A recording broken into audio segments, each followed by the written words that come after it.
Upcoming episodes on the Flying Monkey podcast. Country music artist Grant Malloy Smith. 3-time Grammy Award winner Ricky Cage. Actor-musician, the one and only Chris Mulkey. Father's rights advocate Robert Garza. And new episodes of Parent Stories. Go to flyingmonkeypodcast.com and select your favorite social media site to join us. Subscribe to us on YouTube and...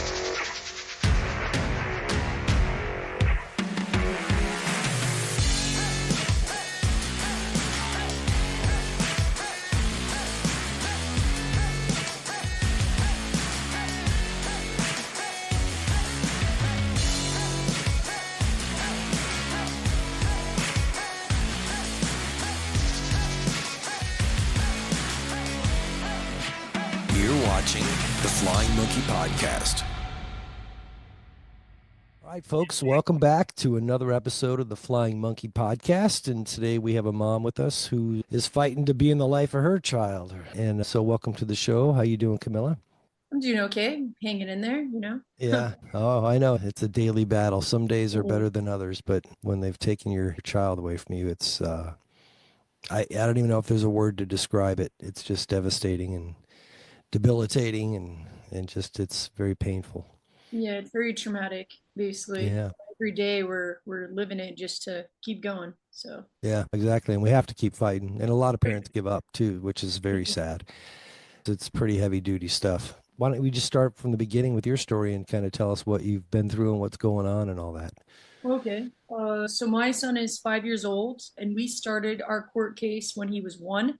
So he's basically spent his entire life with his parents in the court proceedings. I originally, my case is in Los Angeles County, but originally I was granted full custody and, gave dad visitation. And just the further along we went, the worse things got in family court. And I went from full custody to all these false accusations. Everybody's heard all these same stories. All of our stories are similar. You basically just keep trying to fight to prove that you're a fit and good person and parent. I worked as a teacher. And after 3.5 years, we had a minors counsel come onto the case. And that's when things got really bad. Yep. I started losing custody. I started losing holidays. I started slowly realizing this is getting really bad fast. Right, it was literally 2 days before my son's birthday. They completely took away custody from me. He was in father's care for a visitation, and I actually was coming to court to explain that he wasn't giving him back. And the judge said he can keep him. You no longer have any custody at all, and we're deeming you a flight risk to flee to Mexico to be with my father. It was just, the whole thing is like a movie scene. It was hard to believe it all. And I've been fighting for a year and 2 months now trying to gain him back. And it's funny because I was there in court and I'm a flight risk. Where am I going? I had a job. I had a lease on an apartment. I had a bank account. It was just an accusation that they finally decided as a group to go with and to label me as that, because I guess all the other things it wouldn't work, I guess, that they had tried. So, and did the child have a passport at that time? No, I don't have a passport. Interesting, isn't that? Isn't that interesting? Yeah. And then it was funny because they purposely said to be with my father in Mexico, and my dad doesn't even live in Mexico. So my dad wrote a letter for the courts, and I've been bringing it to every single hearing. Look, here's a letter that shows my dad never even resided in Mexico. So this debunks your guys' whole theory. But they refused to look at it. They refused to have an evidentiary hearing.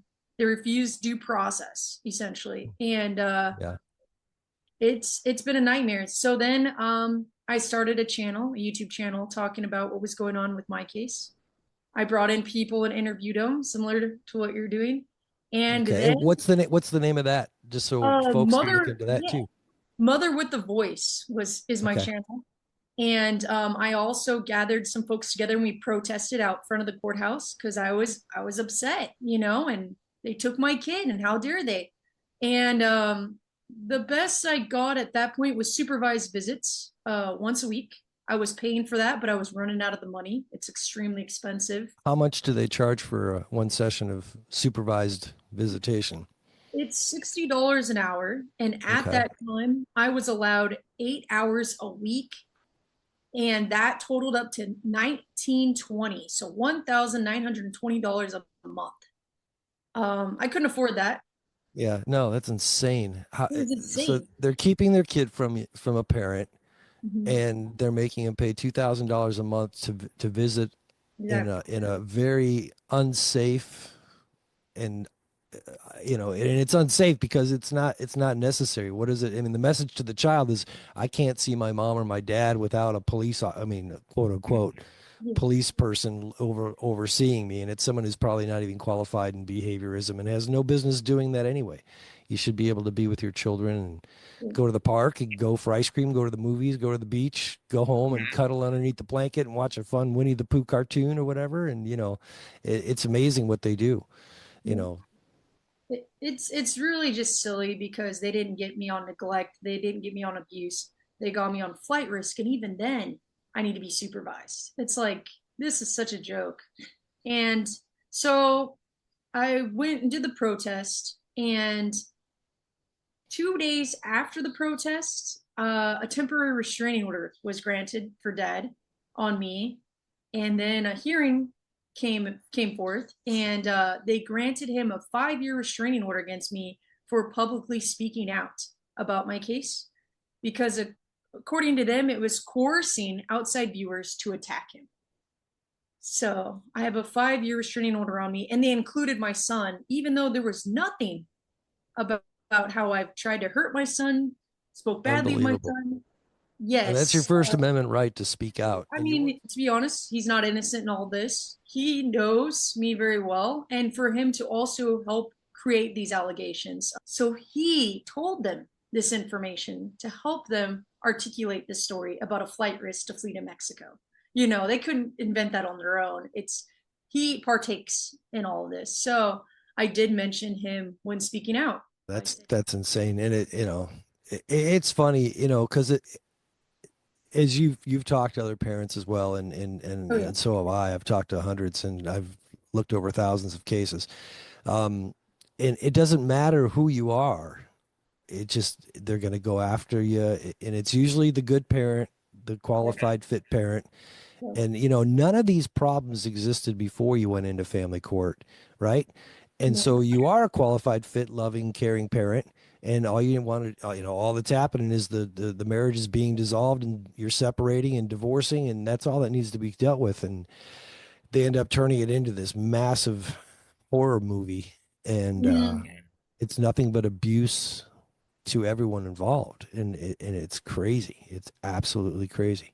Yep. In fact, I kind of have a theory about how it works. I think that when we go into the courtroom, they first analyze who has the most amount of money. And whoever has the most amount of money is who they're going to keep the child from in hopes that that person pays that money to fight for their kid. And then, if the rules change, because like in my stance, at first he made the most amount of money, so they gave me full custody. He fought, paid all this money. And then as soon as he lost his job, then all of a sudden it reversed, and then he was granted full custody, and I got nothing. And it was like, to me, I feel like that's kind of how it worked. They were like, now it's your turn to pay. Let's keep this going. You have the money now. And Yeah. I really kind of feel like they're looking at it from a financial standpoint of how they can accumulate more finances. And then also out of love, who loves this child more? Because if a parent doesn't love this kid, they're not going to go ahead and, take the child away from them, because, the other parent who loves the kid is going to fight more, invest more time, invest more money. And I feel like that's who they want to take the kid from. They kind of just watch it and they see who's going to Yeah. invest effort. Yeah. There's so many facets to it, and so many actors, and there's bad actors in the system. And even those who allow it to happen, they're bad actors. I mean, Yeah. you can't stand by and watch someone being beaten and not do anything about it. Mhm. Either step in and stop it, or something to say, this is not correct, this is not fair, and it just gets out of control. So yeah, there's people in there that learn, okay, we got to make money, And there's also a higher, deeper, I think if you go all the way to the root, this is all intentional and it's connected with a lot of different things that have been happening.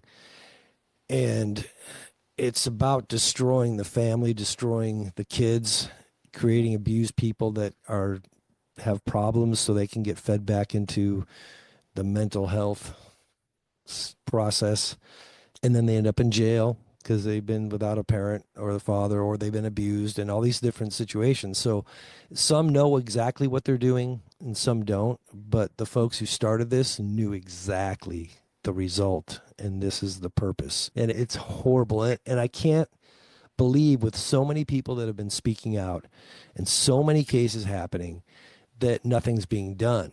And Same. we had talked earlier about people make changing laws and things like that. Yeah. you know I respect him. God bless him for doing it and Yeah, fighting, really. I mean, but the problem is we don't need new laws. The laws are already there. exactly. Life, liberty, and the pursuit of happiness, and the Yeah. freedom of speech, and the freedom to be a parent. We have a right to parent our child. We created those children, and it's not that they're property, but yet they are, in a sense, because they're your children. You created them and brought them in the world, and it's our responsibility as parents to do that. And so when the other parents allowing this to happen, no matter how you feel about someone, there's people I don't like. There's people that don't like me. But I don't wish them death. I don't wish Yeah. them to be in jail for nothing. I don't wish them anything. It's just like, you know what, you're bad news, just go on your side over there and good luck to you, and Yeah. I'll pray for you, and that's all that, that's it. And so there's no reason for any of this to be happening. And parents don't even know the game until they get into it. I mean, a few do, there are a few people, but very rarely does someone know, if I do this and I say this and I do that, I'm gonna just get them. And it's the Yeah. lawyers, and it's like, do you want your kid? Well, yeah, I want my kid. And our society's taught us to be so selfish and so me focused. A lot of people, they don't even have the capacity to think critically enough to say, my actions have consequences. And they're just destroying everything, and they're destroying their own kids by Yeah. doing this. And Yeah. they don't get it. They don't even, I mean, they don't, you can't say you love your kid if you're keeping them from their other side of the family. Yeah. It's just there's no sense to it. And millions of years we lived as humans on this planet without family court, Yeah. without mental health, without lawyers. We were all in our little tribes and groups and communities, and we had, both parents and both sets of grandparents and cousins, and then we all lived together and close to each other. Yeah. And the plan is to separate us. Look what everything that's happening is a result of 60 years of this system and divorce court and all this stuff meddling in families, and it screws the kids up, and they just perpetuate the same thing over and over and over again. So it's just a complete train wreck. Yeah. And going off of what you just said too, the biggest thing that I always think about is I may not know the law like an attorney, but the well-known thing is we have our laws in place. They're just not following them. Number one thing that comes to mind, and it's in all the movies: "Thou shalt not lie, cheat, and murder." Right? Those are the ones that they always say: lie, cheat, and murder. But those are the three ones that they're committing in family court. Yeah. They're lying on us. They're cheating us out of our kids. And then some of the parents are dying. You guys Yep, have that's well right. maintenance from doing Yeah. this. And No, it's a that's true. shame. Yeah. So the three basic things that everybody knows that are literally in the Constitution, in the laws, the things that we're supposed to live by, they're not following. So making more laws is not going to stop them. Yeah, Uh, exactly. It's so simple to solve these problems. I mean, it's 2 to 3 days, maybe yeah. a week, Yeah. and if the parents can't come to a conclusion, they want to actually be, fighting over this and that, then you make your list, make your plan, submit it. You've got 6 days to do it. I want it on my desk. There's two of them, review them. Okay, Yeah. this looks good. Here we go. And you get it done, or the judge. And I don't even think we need family courts. I mean, what the hell do we need a court for to get a divorce. Yeah. You didn't have to go to, you just signed you signed a marriage certificate. You can sign a divorce certificate and you're done. But they want your house. They want your Yeah. bank account. They want this. And then they end up getting federal funding to continue this abusive Yep. process that they're doing. And it's all about money. Yep. And I remember And thinking that same way, like this can't take very long. When I went in, we were never even married.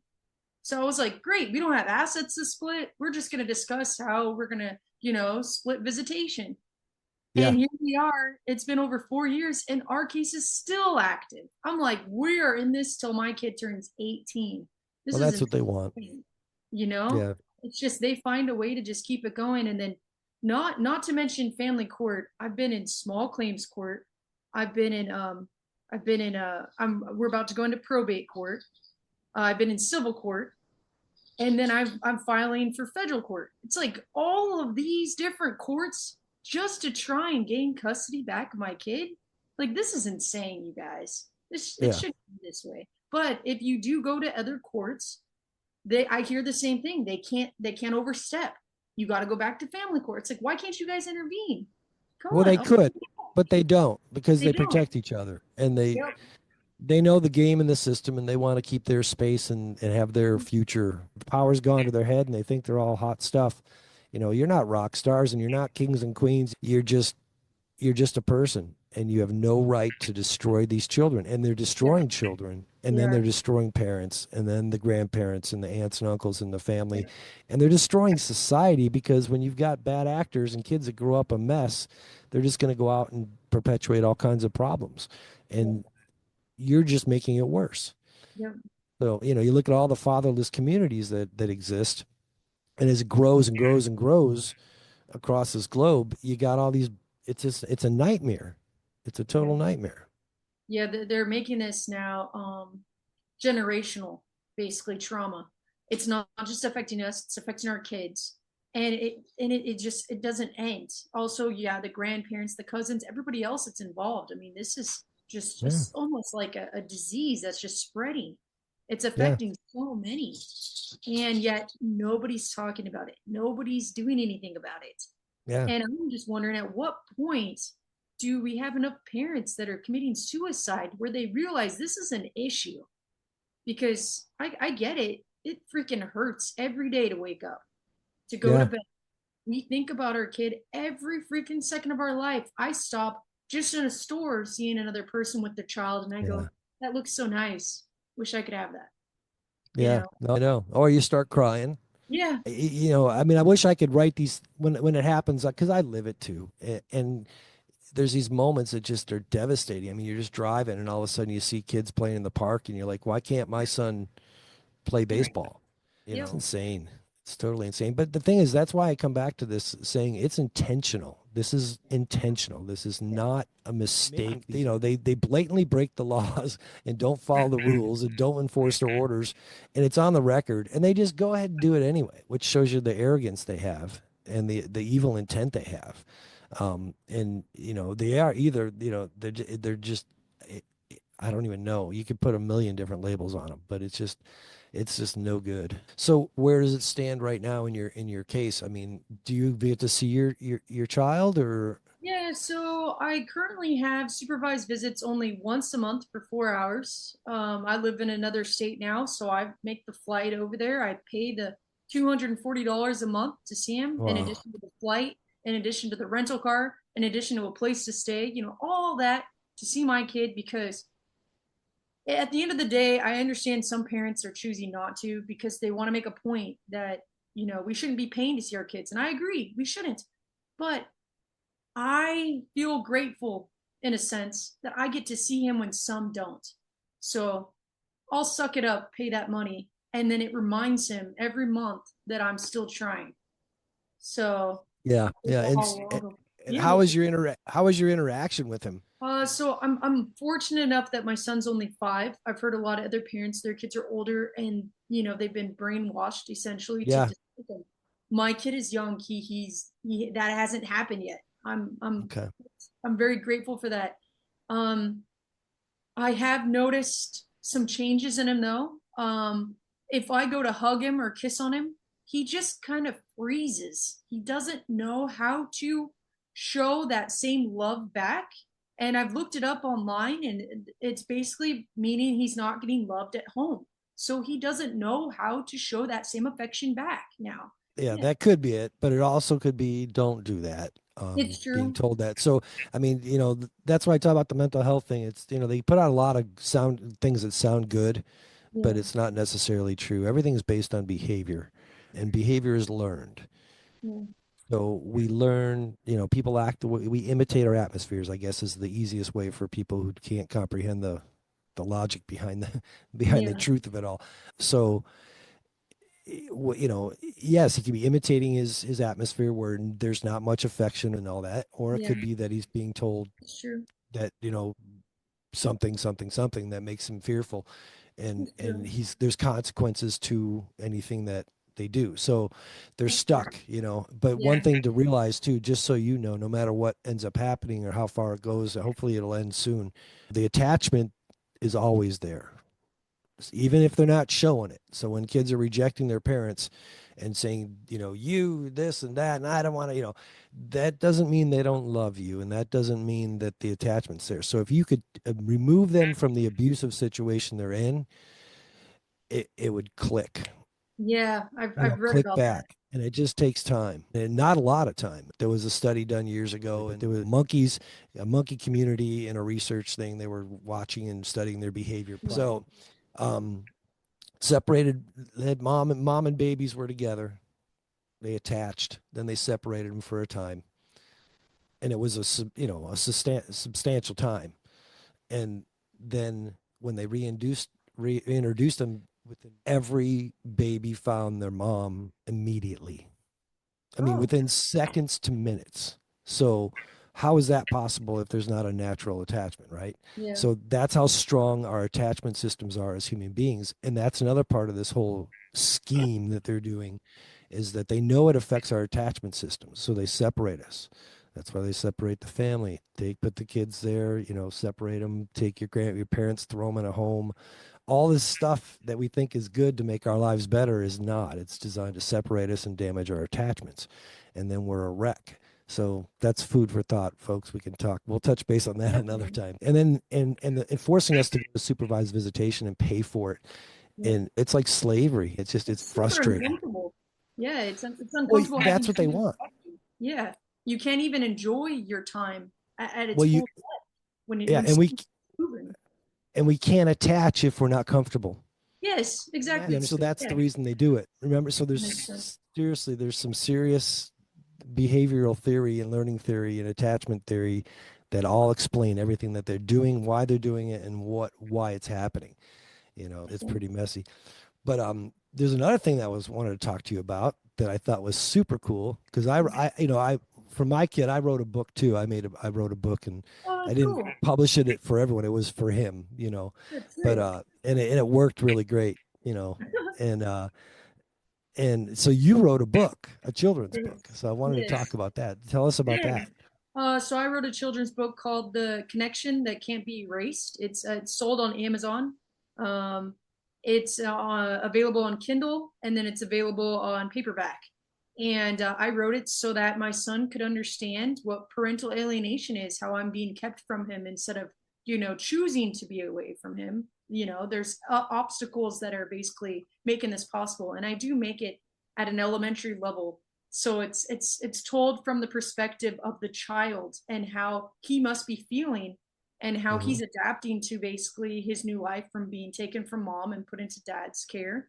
And at the same time, on the other side of the page, it shows how mom's being affected by this. So it's giving a little Yeah. bit of perspective for the kid to understand mom's just not out having parties.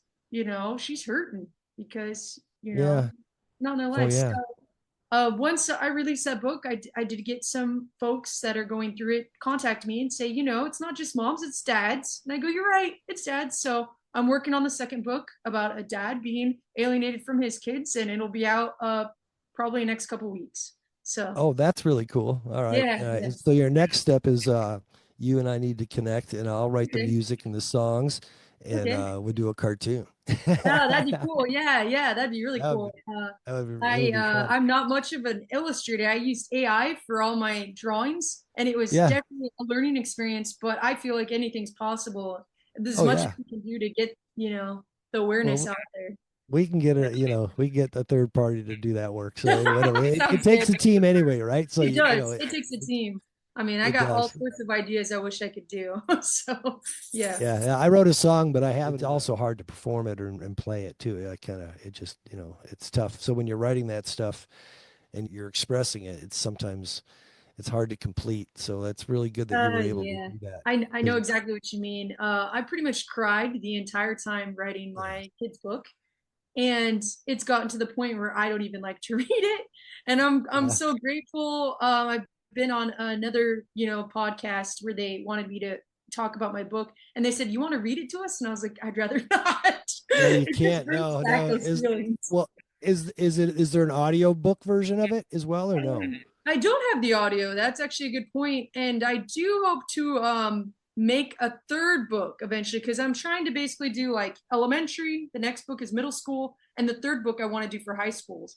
And each time, because I'm trying to do it geared towards that age level, I'm trying to actually explain it a little bit more Yeah. because they're able to, understand a little bit more and comprehend it. So that's my goal. The next book will be for high schoolers, and I can actually explain it more, because once a high schooler this happens to them, they start to hate their parents, and it's kind of sad.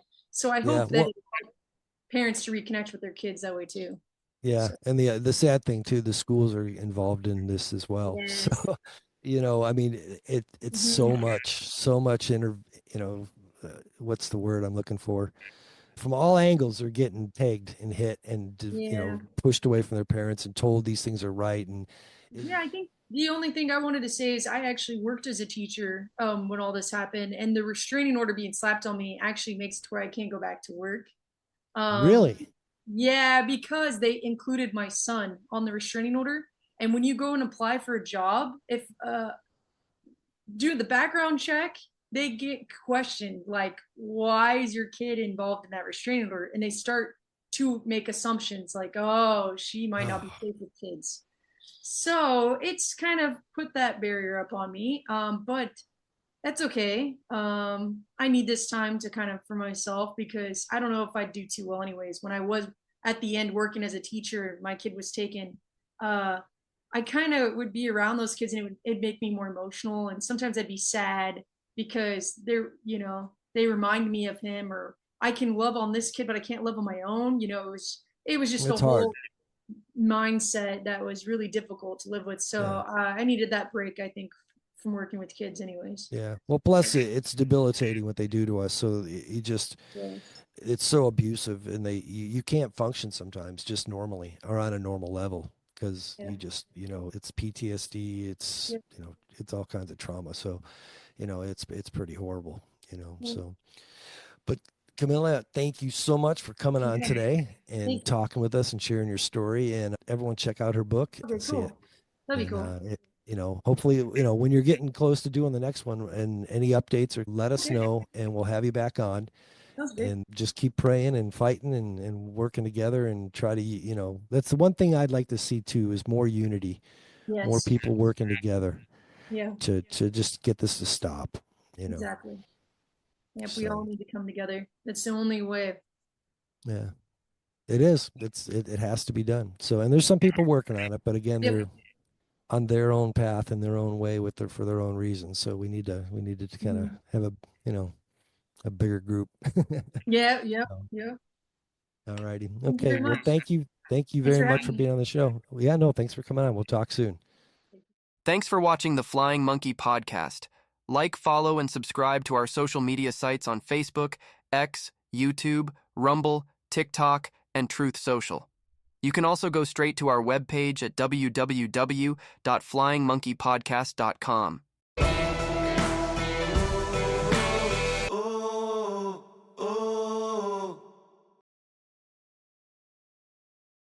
Have you been victimized by family court? Are you suffering parental alienation? It's child abuse and it's domestic violence by proxy. Are you stuck drowning in legal and mental health bills?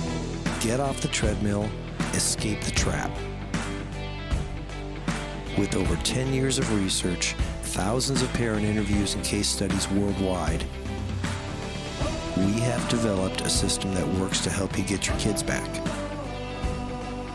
Join the movement now. HopeInDarkness.info, StopTheAbuse.info, AlienationAcademy.com, and TheFlyingMonkeyPodcast.com. It's time for change, and it's time to stop the abuse. Go to tinyurl.com/stop-parental-alienation.